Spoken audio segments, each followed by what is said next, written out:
Sugar patients chapati రోటీ కాకుండా సంతృప్తిగా rice కూడా తినవచ్చు. Doctor rice, sugar free rice, doctor rice, diabetic rice, sugar పెంచని బియ్యం, డాక్టర్ రైస్. అయితే పిల్లలు లేక బాధపడ్డాం. 11 సంవత్సరాలు పిల్లలు లేవు. అన్ని హాస్పిటల్ సంతానం అందలే అనుకుంటే నీ అసలు నాకు పిల్లలు తీసుకొని సాగుకుంటే సంతానం సాగుకోలేను. అనారకు ఎవరో దాడ చేస్తే మరి పిల్లలు తెచ్చి సాగుకుంటామని నాకు మా అయ్య సరే తెచ్చి సాగుకోదు మరి సాగుకున్న మంచిగా ఉండదని చెప్పారు. అనారకు పోయి 3 లక్షల కట్టారు. ఆ పిల్లలు తెచ్చి సాగుకోదు. ఇప్పుడు 3 ఏళ్ళు అమ్మాయికి పని మనమే 3 ఏళ్ళ సంగతి మీ మంచిగా మేము చూసుకుంటున్నా వాళ్ళు చూసుకుంటున్నాం. మా పిల్లలు మంచిగా పెంచుకుంటున్నాం. మా పిల్లలు మాకు మీరు ఎక్కడ తెచ్చుకోరు ఎవరు అది ఎక్కడని తెలియదు సార్. మాకు ఎవరు ఇచ్చిందని తెలియదు. మధ్యాహ్నం రమ్మన్నారు. ఈ లోకల్ అంటే ఎవరని చెప్పండి సార్. వాళ్ళకు మధ్యవర్తి ఎవరు ఉన్నారమ్మా? ఎవరుందని చెప్పండి సార్. మధ్యాహ్నం మాకు అది ఎవరన్నా అడ్రస్ ఇస్తారు. ఎవరు కానీ తీసుకున్నారు మీరు? ఆయన వాళ్ళు దాడ చెప్పారు. ఆయన దాడ చెప్తే తీసుకురామని అంటే ఎంత తీసుకున్నారు మీరు? 3,50,000. 3 లక్షల 50,000 అంటే జాడ చెప్పి తెచ్చుకోవడానికి అది ఏమన్నా ఐస్ క్రీమ్ కాదు కదండి. ఇప్పుడు ఏమంటారు అమ్మ? మా పిల్లలు మా పప్పు చెప్తారు. పోలీస్ స్టేషన్ మా ఇంటికి వచ్చింది అక్కడికి. మరి ఆ పాపం కోల్పోయిన తల్లిదండ్రులు కూడా అడుగుతారు కదా, మా పాప మేము కన్న పాప అని. మరి వాళ్ళకేం చెప్పాలి? మరి వాళ్ళకేం చెప్పాలంటే సార్ మరి మాకేమరికి సార్ వాళ్ళే అనుకుంటున్నాం. మీ తల్లిదండ్రులు వాళ్ళే అనుకుని ఇచ్చినాం కదా సార్. మరి ఇట్లా దొంగతనం చేసి అమ్ముకుని కిడ్నాప్ చేసి అమ్ముకున్నాను అంటే ఎవరు తీసుకోపోదు కదా సార్. ఇది మొదటి నుంచి ఇచ్చే జరుగుతుంటే నిజమైన అనుకుంటే ఎవరు మరి మధ్యవర్తి అంటే అది ఎవరో సంగతి మనకేం తెలుసు సార్. రేపు మనకేమేసుకుంటే చెప్పు ఎంత కట్టిందో తెలియదు. మా అల్లుడు మా బిడ్డ తీసుకొచ్చుకుని హాస్పిటల్లో తీసుకుంటున్నాయి. ఎంత పిల్లల కోసం ఎంత పెట్టుకోవాలో తెలియదు. ఆడపిల్లని తెచ్చుకున్నాం సార్. దయచేసి మా పిల్లలు మాకు ఇప్పియం సార్. నా బిడ్డ వాళ్ళు హాస్పిటల్లో మేము హైదరాబాద్ పోయినప్పుడు ఆడలో తెచ్చు సార్. పిల్లలు పోయి తీసుకొచ్చి మనకు చెప్పలేదు. 2 సంవత్సరాలు చిన్నప్పుడు 20 రోజుల పిల్ల 20 రోజుల పాపనే తీసుకొచ్చింది సార్. మేము చిన్న పిల్లని డబ్బా పాలు పెట్టి బాధపడి ఇంతమందిని పెంచిగా ఇక్కడ ఉంటే ఉంటుంది. అమ్మ నైట్ 10 కూడా ఫోన్ చేస్తాను సార్. దయచేసి మా పిల్లలు మాకు ఇప్పింది సార్. లేకపోతే ఇల్లు చచ్చిపోతాం. నాకు కొన్న తెలియదు సార్. మా బిడ్డ వాళ్ళు తెచ్చుకోరు కానీ ఎంత తెచ్చుకుంటారో హాస్పిటల్లో తిరిగి బాధపడి తీసుకొచ్చుకున్నాం సార్.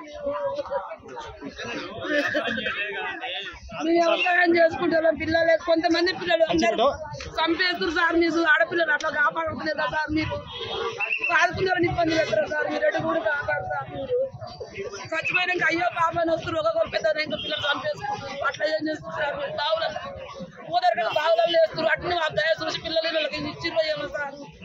కాపాడు మీరు కాపాడు అసలు ఎవరైనా పోదు కాలం మీద వాళ్ళ మీద పడితే వద్దు అయ్యా అయ్యాల నాయన అని మన చుట్టాలే కదా వాళ్ళు కూడా మన చుట్టూ కాదు.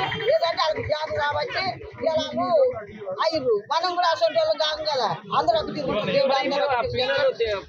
తెచ్చుకునే మరి ఇప్పుడు ఏమంటారు అంటే ఎట్లా తెచ్చుకున్నారు ఎవరు తెచ్చుకున్నారు అంటే అయ్యను ఒక అయ్యను బతుకు వాళ్ళని ఎంత ఇబ్బంది పెట్టిరో వీళ్ళని ఎంత ఇబ్బంది పెట్టిరో సరిపోతుపా నాకు అన్నోళ్ళుగా లేరు కదా అని వాళ్ళు బాధపడ్డారు.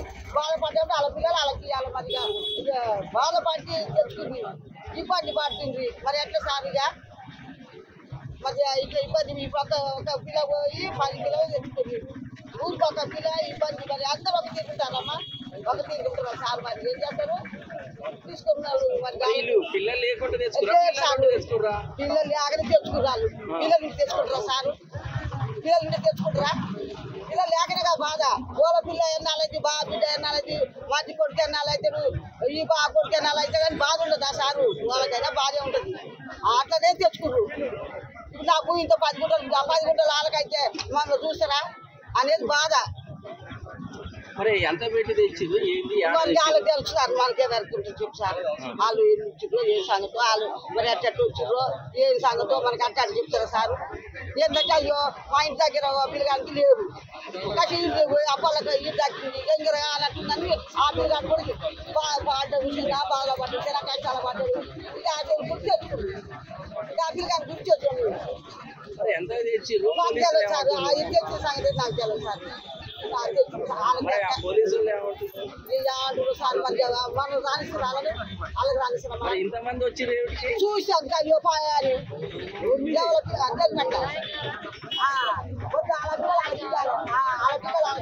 సార్ ఇవాళ ఏం కాదు వాళ్ళ పిల్లలు వాళ్ళు దాచుకుంటారు సార్ చెప్పిన వాళ్ళు పోతే చెప్తామా దండం పెడతాయి కాలు ముక్తా సార్ మీద కాళ్ళ మీద పడతామా దండం పెడతా కాలు ముక్తా అయ్యా వాళ్ళు ఆడ తెచ్చుకున్నారు ఏమంటుంది సార్ ఏమో సార్ మాకు జాగ్రత్త సార్ వాళ్ళు పోతున్నాం సార్ కట్టి తీసుకపోతే అయ్యా దండం పెడతా అయ్యా కాలు ముక్తా అయ్యా అని చెప్తా పిల్లలు ఆడు ఇంతకు అయిందా కోట్ల దేశంలో ఇప్పుడు తీసుకొచ్చి అదా పాప అదో రిస్టులు మా ఇంట్లో మంది సార్ వాళ్ళు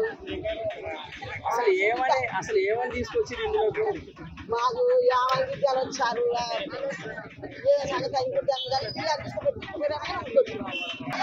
పిల్లలు లేరు 15 సంవత్సరాలు ఆగిన హాస్పిటల్ తిప్పిన కొంచెం డౌట్ ఉందా మాకు మరి ఏదైంది మేము చెప్పలేమన్నా సార్ అయితే నాకు ఒక్కడే కాబట్టి నాకేందంటే అయ్యో నేను కూడా నానమ్మలు కావాలనే కోరిక ఉంది సార్ తప్పులు చచ్చిపోతే నేను ఈ కోరికతో మిగిలిపోతానే అంత కష్టపడ్డా సార్ నేను పడి సరే నా కొడుకు నా కోడలు ఒప్పుకురు ముగ్గురం కలిసి అనుకున్నాం సరే తీసుకొచ్చుకుందాం అన్న సార్ కోడలు ఇట్లనే మధ్యవర్తుల ద్వారా తెలిసింది పోయినాం 3 లక్షలన్నర ఇచ్చినాం పాపను తెచ్చుకున్నాం పాప కూడా మంచిగా ఉంది సార్ అసలు ఇంత కూడా అనారోగ్యం అనేది లేదు ఏట ముందు వచ్చిన కాంచి కూడా బాగుంది ఇప్పుడు 3వ సంవత్సరం సార్ పాపకు ఈ రోజు మరి ఎట్లా ఎవరి ద్వారా తెలిసిందో వచ్చి పాప వాళ్ళ అమ్మమ్మ వాళ్ళ ఇంటికాడ ఉంటే తీసుకొద్దాం పాని పోలీసులు నన్ను తీసుకుపోయి పాపను తీసుకొచ్చి సార్ రాగానే స్టేషన్ చేసింది సార్ ఇక నా పాప నాకు కావాలి సార్ ఇప్పుడు అంతే నా కొడుకు ఇంటికాడ మస్తు ఏడుస్తుంది సార్ అక్కడ పని దగ్గర ఉండట ఫోన్ పోయిందట ఏడుస్తుంది సార్ ఫోన్ చేసి మమ్మీ పాపను తీసుకొని రాని ఏడుస్తుంది సార్ నా వల్ల కాదు సార్ మీరు ఏం చేస్తారు నాకు న్యాయం కావాలి సార్ నేను పాపను ఏదిగా నాకు ఇల్లు ఉంది సార్ ప్లాట్ తీసుకున్నా సార్ ఇప్పుడు రాసేయమన్నా పాప పేరు మీద నేను రాసిస్తా సరే నాకు ఇంతకన్నా ఎక్కువ నేను డబ్బులు పెట్టి తెచ్చుకున్నా కష్టపడ్డాను సార్ పాపను మాత్రం నాకు ఇప్పియండి సార్ ఇండియా పాకిస్తాన్ ఉద్రిక్తతలపై లేటెస్ట్ అప్డేట్స్ కోసం డౌన్లోడ్ చేసుకోండి RTV లైవ్ యాప్.